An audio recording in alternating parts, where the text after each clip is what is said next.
Os números da Olha que legal. Então, pessoal, a gente já viu essa reação aí que está na tela de vocês, ela já é amiga de vocês já, né?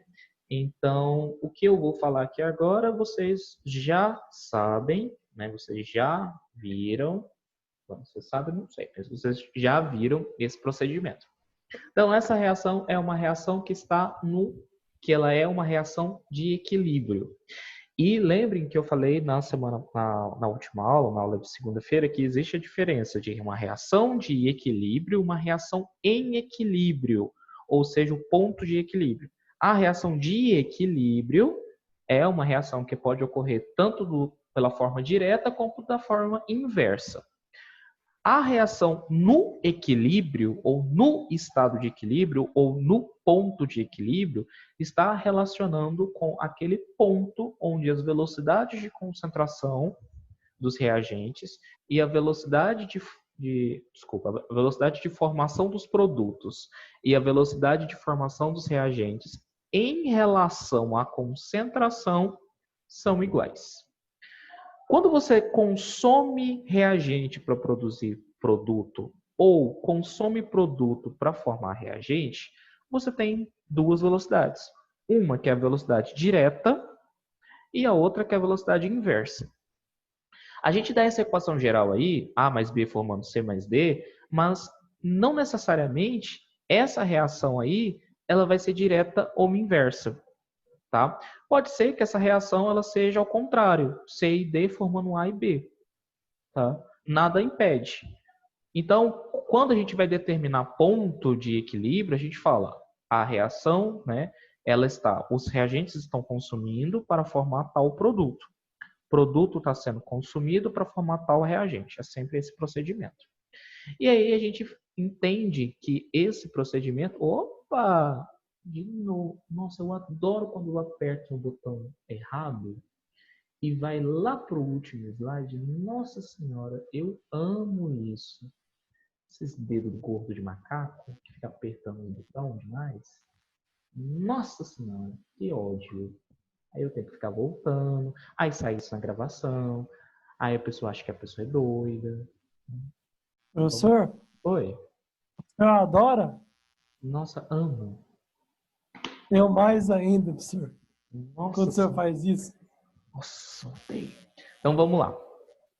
Quando o V1 aumenta, quando a velocidade 1 aumenta, significa o quê?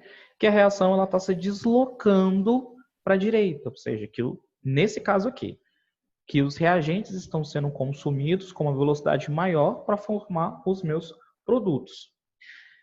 Agora, se ocorre o processo inverso, se a velocidade 2 aumenta, significa o quê? Que o consumo de produtos está sendo maior para formar reagentes. Então, esse procedimento aqui que eu acabei de falar para vocês, quando a velocidade 1 aumenta ou quando a velocidade 2 aumenta, é o que gera o equilíbrio. Porém, se você tiver aqui um procedimento onde ocorre uma diferenciação, ou seja, uma perturbação, esse procedimento ele vai ter um deslocamento. Então, o equilíbrio ele vai ser deslocado. Esse procedimento, né, a primeira pessoa que verificou esse processo de procedimento de deslocamento de equilíbrio foi o químico Henri Louis de Chatelier. Gastei todo o meu francês aqui agora. Ele propôs esse princípio que ele fala o seguinte: quando um sistema que está em equilíbrio, vou até ler, quando um sistema que está em equilíbrio sofre algum tipo de perturbação externa, ele se deslocará no sentido de minimizar essa perturbação a fim de atingir novamente a situação de equilíbrio. O que significa isso? Né? Vamos traduzir do quimiquês para o português. Se uma reação que está em equilíbrio sofreu uma determinada perturbação, e essas perturbações a gente vai ver agora, que são perturbações que podem ser em concentração, em temperatura e em pressão. Eu posso ter esses três tipos de perturbação. Se ele sofrer qualquer um desses três tipos de perturbação, o equilíbrio vai se deslocar de uma forma a minimizar essa perturbação, sempre no sentido contrário. né? Então, se a perturbação for de um lado, o equilíbrio, para gerar novamente, né, o processo de equilíbrio, ele vai se deslocar no sentido contrário para manter a situação toda em equilíbrio, para manter a reação toda em equilíbrio, tá? Então, a gente pode prever, né, que as possíveis perturbações no equilíbrio vão ser variação de temperatura, se a temperatura aumenta ou se a temperatura diminui, variação de concentração dos participantes da reação, pressão total do sistema. Pressão aumenta, pressão diminui, se a concentração de alguma coisa aumenta ou se a concentração diminui. Em relação à temperatura, se a gente observar essa reação que está aí na tela de vocês, né, que é da decomposição do dióxido de nitrogênio formando o tetróxido de nitrogênio. A reação de decomposição do dióxido de nitrogênio formando tetróxido, ela é uma decomposição exotérmica, ou seja, o processo dela vai liberar muita energia. Tanto é que vocês podem até observar que o ΔH dessa reação, ele é inferior, ele é menor que zero. Tá? Aí, ele é um ΔH menor que zero. Então, essa reação ela é extremamente exotérmica. Porém, essa reação também ela pode ocorrer do modo inverso, pode ser invertida. No momento que essa reação ocorre no sentido inverso, ela pode ser invertida, o tetróxido de nitrogênio pode formar o dióxido de nitrogênio.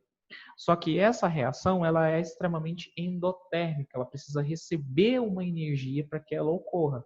Preciso fornecer essa energia para que ela ocorra. Então, não é uma reação espontânea, ela é uma reação não espontânea ou uma reação direta. O que significa? Que para produzir essa reação, em específico, eu posso utilizar de dois fatores. Se eu quero produzir mais tetróxido e menos dióxido de nitrogênio, o que eu tenho que fazer? Como essa reação ela é exotérmica, ela vai liberar calor, o que eu preciso fazer? Eu preciso tirar calor desse sistema, né? Tirar esse calor que está sendo liberado. Conforme eu vou tirando esse calor que está sendo liberado, o equilíbrio vai se deslocar de uma forma a produzir esse calor de novo. E como que esse calor vai ser produzido de novo? É só produzir mais o tetróxido. Então vai se deslocar mais para cá, né?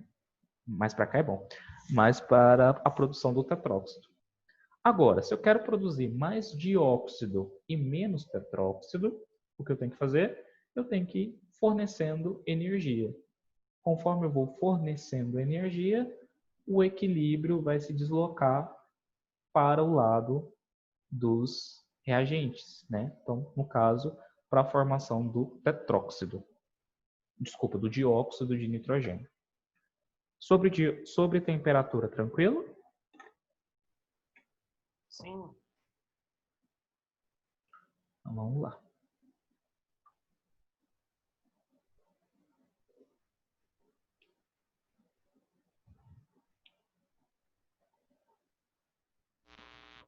Então, observa o seguinte, pessoal. Essa reação, a gente pode observar o seguinte, que quando eu tenho um aumento da temperatura, se eu aumentei a temperatura desse sistema, a reação, ela favorece a reação endotérmica. No caso lá do exemplo que eu acabei de dar para vocês. Se eu reduzo a temperatura do sistema, eu vou favorecer a reação exotérmica. Ou, se eu forneço, vamos voltar aqui no exemplo anterior. Se eu forneço maior quantidade de energia em forma de calor, eu vou favorecer a produção disso aqui, dióxido de nitrogênio.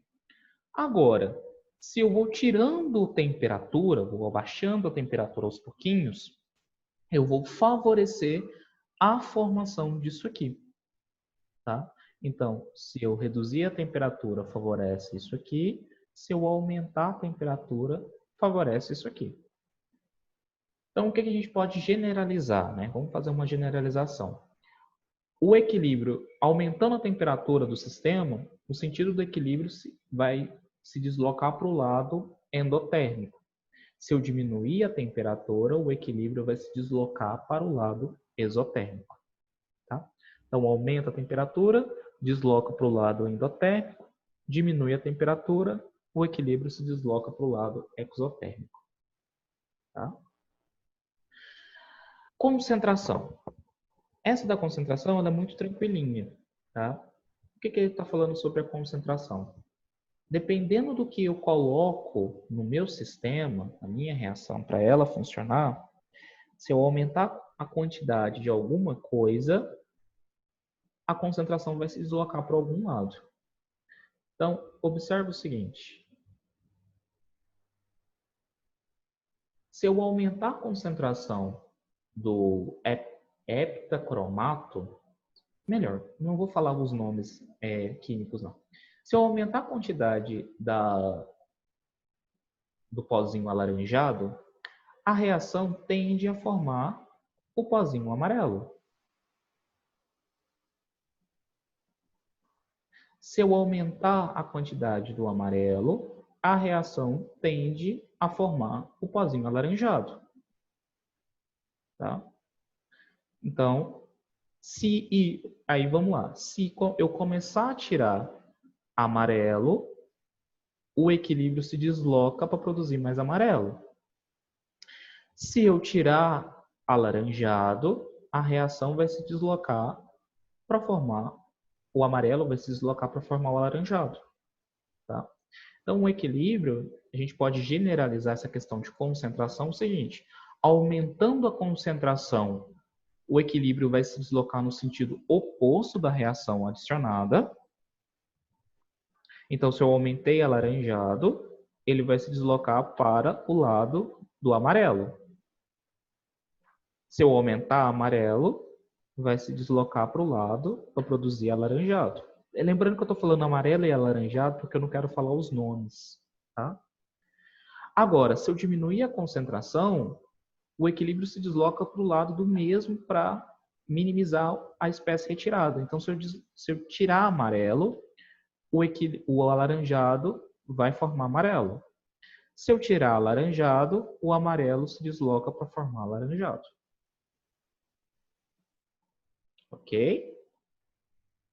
Ok. Pressão. Alterando as pressões que influenciam o equilíbrio, a gente está falando isso no sistema gasoso. Então, vamos considerar essa reação aí, que é uma reação de produção da amônia. Para produzir amônia, eu preciso do gás nitrogênio, mas o gás hidrogênio para formar a amônia, 2 mols de amônia.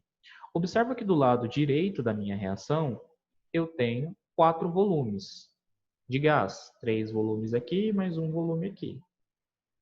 3 mais 1, 4 volumes. Então, aqui tem 4 volumes de gás. Do lado direito, eu falei direito aqui, né? Do lado esquerdo tem 4 volumes. Do lado direito tem 2 volumes. Aqui, 2 volumes de gás. E aí funciona da seguinte questão. Com o aumento da pressão, o sistema se desloca para o sentido onde tem menor volume de gás. Então, vou aumentar a pressão. Estava em 1 atm, agora eu vou aumentar ela aqui. Aumentei. No momento que eu aumentar a pressão é comprimir, tá? Vou aumentar essa pressão aqui. No momento que eu aumentar essa pressão, o sentido vai se deslocar para o lado onde tem a menor quantidade de volumes. Então, no caso aqui, nós temos de um lado 4 volumes, do outro lado tem 2 volumes. Então, na hora que eu aumentar a pressão, o sentido vai para produzir, vai para o lado, né, onde tem menos volumes, ou seja, produzindo mais gás amônia. Agora, se eu diminuir a pressão, o sistema vai se deslocar para o lado onde tem maior quantidade de volumes. Ou seja, no momento que eu abro, faço essa reação, uma pressão mais ok, né, maior, o que vai acontecer? A reação vai para o lado da produção do gás nitrogênio e do gás hidrogênio. Tá? Então, diminuindo a pressão, o sistema se desloca, né, o sistema desloca o equilíbrio químico no sentido do maior volume da fase gasosa. Então, no caso, o que tem 4 volumes. E agora a gente pega aí alguns exemplos, alguns exercícios para a gente ir comentando. Né? Então, considera a reação em equilíbrio. Então, a gente tem um N2, nós temos o O2, formando o 2NO. né? O gás nitrogênio mais o gás oxigênio formando o dióxido de nitrogênio. É possível esse equilíbrio se deslocar para a direita, para esse lado aqui, retirando o N2 existente, removendo o NO formado, introduzindo um catalisador, diminuindo a temperatura constante, aumentando a pressão e temperatura constante. Como aqui ele não está falando a respeito de temperatura, qual que é a temperatura, a gente pode desconsiderar a D e a E. Não, professor. Oi. Na verdade, ele não define a temperatura, mas ele fala que essa temperatura é constante. Para dizer simplesmente que a pressão diminuindo ou aumentando não vai interferir na questão da temperatura. É porque se aumentasse ou diminuísse a temperatura, iria interferir na pressão. Então ele fala que a temperatura ia ser constante, só para a gente ter mais certeza dos valores da pressão. Correto, mas e eu também completo falando o seguinte: essa reação aí ela vai desprender uma quantidade de temperatura, né, um calor aí. E essa reação, a gente pode resolver esse problema pensando lá no conceito inicial, lá de concentração. Vamos observar a letra A e a letra B. Se eu tirar o gás N2 da reação, o que vai acontecer com o equilíbrio? O NO vai tentar formar novamente o N2. O equilíbrio vai se deslocar para o lado dos reagentes. Agora, se eu tirar o NO, o equilíbrio ele vai se deslocar para o lado dos reagentes para produzir mais, para o lado dos produtos para produzir mais NO. Então, o equilíbrio se desloca para o lado da direita. Com isso, a gente pode concluir que, removendo o óxido de nitrogênio dessa reação, gás nitrogênio e gás hidrogênio vão ter a tendência de se reagir entre si e formar o óxido de nitrogênio, né? Formar mais óxido de nitrogênio. Ok? Ok. E aqui? Temos um equilíbrio do monóxido de carbono mais água, formando CO2 e gás hidrogênio. A gente quer aumentar a concentração de CO2 nesse sistema. Para a gente aumentar a concentração de CO2 nesse sistema, a gente pode aumentar a pressão sobre o sistema, diminuir a pressão desse sistema, adicionar H2 ao sistema, retirar H2O do sistema ou adicionar CO ao sistema. O que vocês acham?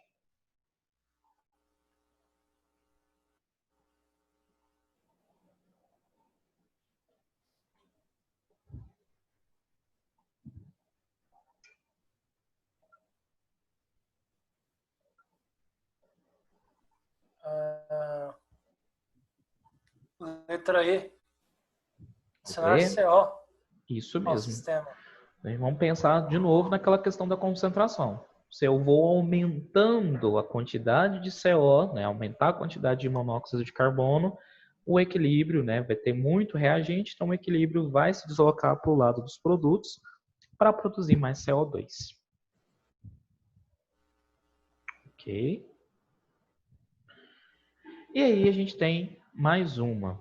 O equilíbrio gasoso representado pela equação. Então a gente tem, novamente, gás nitrogênio mais gás oxigênio, formando o dióxido de nitrogênio. Essa reação ela vai liberar menos 88 kJ por mol. Ou seja, é uma reação de que tipo? Endotérmica ou exotérmica? É uma reação exotérmica. É deslocado no sentido de formação do NO, ou seja, no sentido de formação dos produtos. Quando a pressão for abaixada, o N2 for retirado, a temperatura for aumentada, for adicionado um catalisador sólido ao sistema, ou o volume do recipiente for diminuído.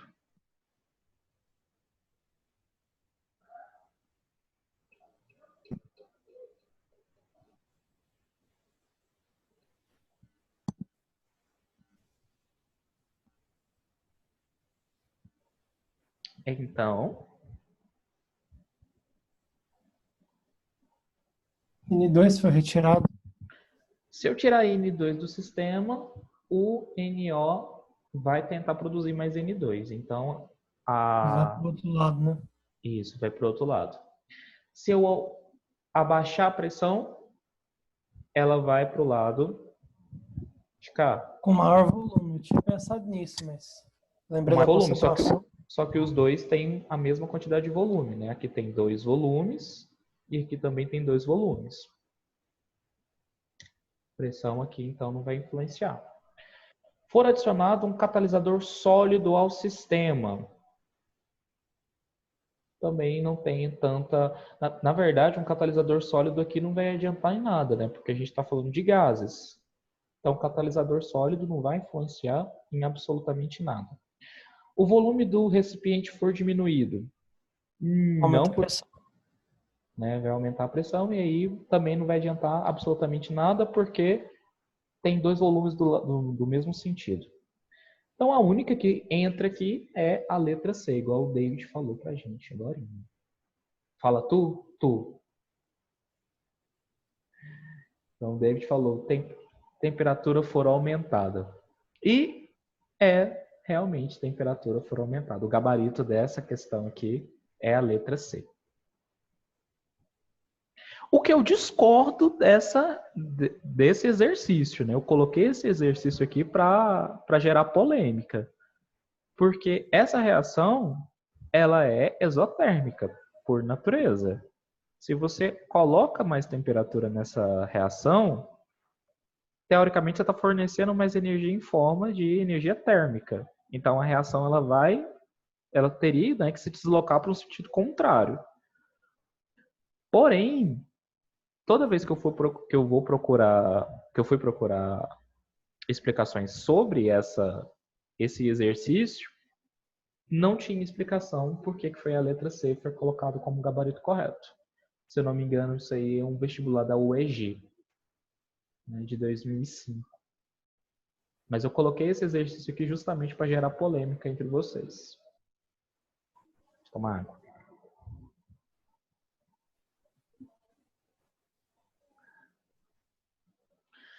Nitrogênio e hidrogênio reagem para formar amônia, segundo essa equação. Então, nós temos o gás nitrogênio mais o gás hidrogênio reagem para formar a molécula de NH3, né? Amônia. Isso é um processo endotérmico, precisa de energia para isso acontecer. Se a mistura dos 3 gases estiver em equilíbrio, qual o efeito de cada situação sobre a quantidade de amônia se provocar? Uma compressão na mistura. Então, aumenta a compressão.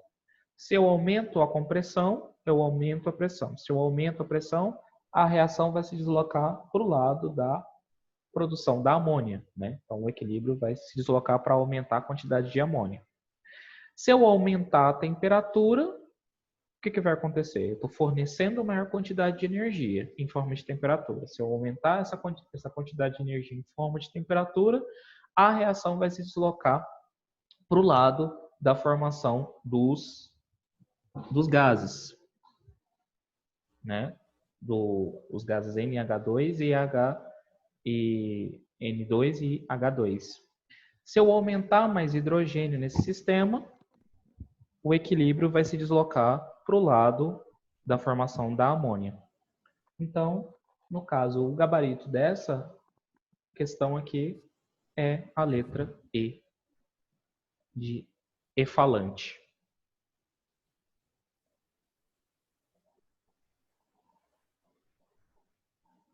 Ai, ai, água. Acho que agora acabou. Sobre deslocamento de equilíbrio, dúvidas? Não, sim. Não? Sim? Nenhuma. Nenhuma? Então, vamos para equilíbrio químico. Deixa eu ver que horas são. 11h11. Ok, acho que daqui a pouco dá os 40 minutos. Então, equilíbrio iônico, pessoal, é um caso especial de equilíbrio onde a gente apresenta íons na minha reação. E o que são esses íons? São aquelas espécies carregadas positivamente ou negativamente. Quando eu tenho espécies carregadas positivamente, eu chamo de espécies catiônicas, ou seja, porque é um cátion.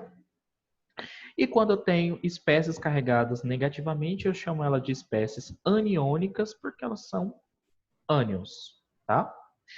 E aí nós temos, né, em específico aí, essa reação que está aí na tela para vocês. A outra coisa que eu estava já esquecendo. As espécies, elas são eletricamente neutras, tá? Senão, na hora que você pegasse em um punhado de sal em estado sólido, você tomava um choque, tá? Então, o sal, ele é um composto iônico. Ali eu tenho cátion Na e o ânion Cl-, mas como eles estão em balanço de carga, né? Nós temos a carga positiva e a carga negativa, em balanço de carga, eu tenho um composto iônico ali neutro, tá? Mas se eu pegar esse composto iônico e dissolver na água, o que vai acontecer? Eu vou ter o processo de solvatação, vou ter a formação do cátion Na+, e do cloro Cl-, né? A separação em solução. Eu já fiz um experimentozinho com vocês lá no laboratório da lâmpada, da lâmpada não, da separação do... Acho que não fiz, não deu tempo de fazer. É um experimento bem legal que dá para fazer, que é para você separar o hidrogênio e o oxigênio. Vou ver se eu tenho esse fio aqui em casa que dá para fazer isso. O que a gente faz? Eu pego uma vasilha com água, e aí eu pego um fiozinho desencapado, coloco ele dentro da água, né, esses dois fios separados, coloco dentro da água, uma água de torneira comum. E aí o que acontece? Ligo isso na energia. Não dá para observar nada ali no sistema, por quê? Porque essa água, né, ela está com pouca quantidade de elementos iônicos ali disponíveis. Aí eu desligo a tomada, né? Tiro o plug da tomada, coloco um pouquinho de sal de cozinha, misturo um pouquinho e coloco novamente o plug na tomada e coloco os dois fios dentro da água. Né?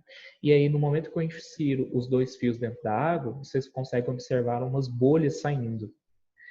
O que está acontecendo? A corrente elétrica agora ela tem cargas, né, positivas e negativas suficiente para que elas possam se deslocar ali por dentro. E no momento que eu tenho essas cargas positivas e negativas se deslocando lá por dentro, eu tenho a possibilidade da corrente, né, se deslocar. E aí eu consigo separar o hidrogênio vai para um lado e o oxigênio vai para o outro. Para ser mais exato, ali naquele fiozinho desencapado, eu tenho o fio com uma carga positiva e um outro com a carga negativa. Por balanço de carga, o hidrogênio que é mais positivo vai para o polo negativo e o oxigênio que é mais negativo vai para o polo positivo.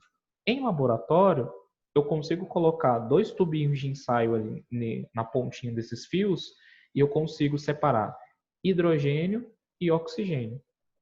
Para eu ter certeza qual é qual, dá para você ver pelo tamanho, né? O oxigênio, como ele tem maior volume, ele vai deslocar, né, a água que está lá dentro em maior quantidade e o volume do hidrogênio vai se deslocar pouco. Depois que essa reação é feita, a gente coloca um palitinho de fósforo onde tem o hidrogênio e o palitinho, né, tem um grito chamado grito do hidrogênio. Eu realmente não deu tempo de fazer esse experimento com vocês. Eu vou ver se dá para a gente fazer aqui, se eu tenho os fios desencapados ali para a gente fazer. É um processo bem legal, tá? Diga-se de passagem. Mas por que eu estava falando isso? Ah, tá, equilíbrio iônico. Então, o que a gente tem nesse sistema aí que está na tela de vocês? Eu tenho o dicromato de amônio, o dicromato, né? O ânion de cromato, mais água, formando o cromato, né? O ânion cromato, e liberando 2H+, né? Em forma de íons. Então, eu tenho o íon, eu tenho o ânion, então eu tenho aí um equilíbrio iônico. Percebam o seguinte, pessoal, que apesar das cargas dos ânions, a gente conseguir observar essas cargas dos ânions, a gente não consegue observar a carga do cátion. Né? De onde que saiu esse 2H+? saiu justamente daqui, ó. Esse 2H+ veio justamente da molécula de água que reagiu com o dicromato para produzir o cromato e para produzir o íon cátion 2+. Então, nesses equilíbrios iônicos, a gente também é definido o grau de ionização. Quanto que esse sal em água ele vai ser ionizado. Esse processo a gente dá por uma constante de equilíbrio, que a gente chama de constante de ionização, KI. Tá? Então, o alfa a gente chama de grau de ionização e o KI a gente chama de constante de equilíbrio ou constante de ionização. Tá? Pessoal, eu vou dar uma pequena pausa aqui, porque está dando 4 minutos e 30 para acabar a nossa live, essa live. Aí eu vou fazer o seguinte, deixa eu só verificar quem eu não marquei presença. Foi só para ti, né, David? Então, marcando presença para o David. Aí, pessoal, como esse link é um link recorrente, eu vou fechar a live aqui e vocês podem entrar no mesmo link para vocês poderem continuar a aula. Tá? Então, eu estou encerrando a aula aqui agora. No mesmo link que vocês acessaram para assistir essa aula, clica novamente para vocês assistirem a próxima. Tá bom? Então, vamos lá.